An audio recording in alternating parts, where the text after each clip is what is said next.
Hello, people out there in YouTube land. This is Lucas with Miller Card Trading. Check us out on eBay as well as YouTube. Today I don't have any boxes to open, no packs to rip, nothing exciting or fun like that. So I thought I would continue showing off a few of the things in my collection, our collection, I should say, mine and my two boys, August and Elliot. So these are some baseball and football cards that came my way through my wife's grandfather. So starting from left to right here, these are the baseball on the left here. These are 1963 tops, and I've got a pretty decent stack of them. There's a few Hall of Famers in here. Nothing is gonna be even close to probably a 3 or a 4. I bet you they're all 1s and 2s. In fact, there's even some tape on some of them where it seems like maybe he had them all taped up to his wall or something. And then once upon a time he took them down and then rubber banded them all together in a coffee can, which is real good on the value of a card. So nobody specific to show off in there. These are 60. Except for Gil Hodges.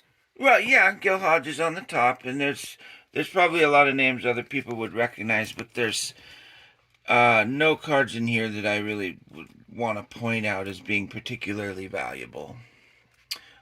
These are 63. The Gil Hodges stack was 60. Did I say that? These are 1960. These are 1963. And these are 1964. Anyway, so my 63 stack is pretty small. It's only 5 cards.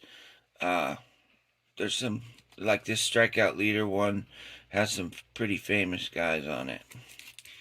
My biggest, well, not biggest stack, but probably most important stack is the 1964s here. Because look at this card on top.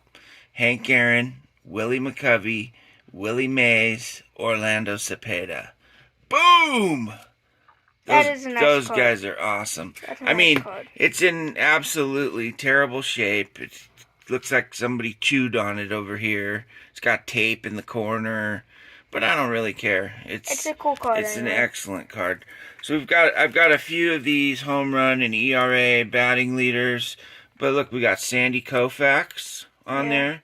We got Bob Clemente, Roberto Clemente. Here's Hank Aaron again, National League batting leaders.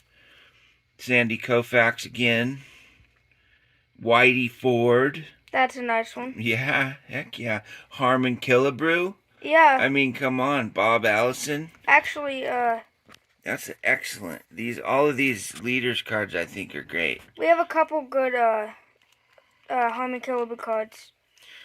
And then the rest of them are people just names I don't really know all that much about. So that's our cards on the baseball end. Now over here on the football cards, this little stack here, these are 1957. The football cards out of the coffee can are somehow in much better shape than the baseball cards were. I couldn't tell you exactly why. The backs are actually all really nice on these cards, and the fronts are pretty clean. You know, the corners are worn, and obviously they've been looked at and whatnot. Inspected quite a bit. So these 3 stacks here, these are all of the 1958 tops. So I've got a little stack here of rookies. John Arnett, Milt Plum, Don Bossler, Gene Filipinski.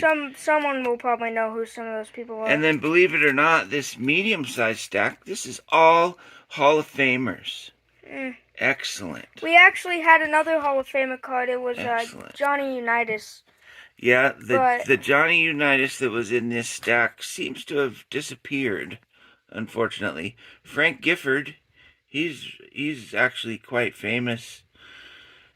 Roosevelt Brown, these are all Hall of Famers. So I think this stack here has some decent value to it. These 58s, they had this little thing you were supposed to rub on a coin on the back. It was like a trivia.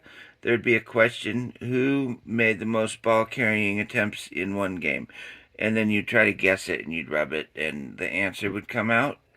But unfortunately, they've all become discolored for some reason. I don't know if that's... It almost looks like mildew, but I don't think it is. So that's kind of a bummer because the rest of the cards are fairly decent. And finally, on the very end here, this is the fattest stack out of all of them.